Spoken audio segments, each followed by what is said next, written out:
হচ্ছে আমাদের গ্রামের দুঃসম্পর্কের নিকট আত্মীয় চাচা। নিকট আত্মীয়। তুমি ব্যথা পাও নাই তো বাবা?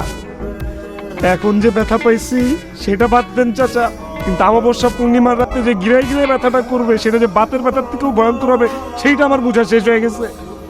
বাবা তুমি কিছু মনে করো না, ও আসলে তোমাকে চিনতে পারে নাই। চাচা আমার সাথে আপনারা খুশি হন না সেটা বললেই পারতেন। এরকম লেডি মাস্তান ভাড়া করে আমার কেনানোর মানে কি?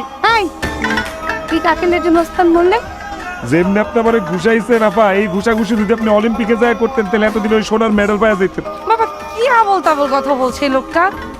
আপনি বাসার গেস্ট, আপনি ছাদে আসবেন কেন? আমি কি জানি যে আপনাদের এই ছাদ ভারত পাকিস্তানের বর্ডার? What? হ্যাঁ, আইতে রাইতে গিলাগিলি শুরু, তাই গোলাগুলি শুরু। কি বলে উল্টাপাল্টা এই লোকটা? আমার মনে হয় কি, এত বেশি বাইট টাইট দিছিস, ওর মাথা মনে হয় আউট হয়ে গেছে। তুই কিছু মনে করিস না মা। মায়ের খেলাম আমি আর মেজাজ গরম হইলো আপনার মেয়ের, এটা কোন বিচার চাচা? বাবা তুমি কিছু মনে করো না, এটা মিসআন্ডারস্ট্যান্ডিং।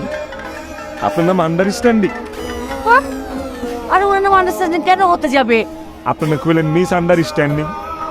আরে না না, এটার মানে হচ্ছে তোমাদের মধ্যে ভুল বোঝাবুঝি হয়েছে। হ্যাঁ, এরকমই হয়, গরিবের লোকে সব ভুল বুঝাবুঝি হয়।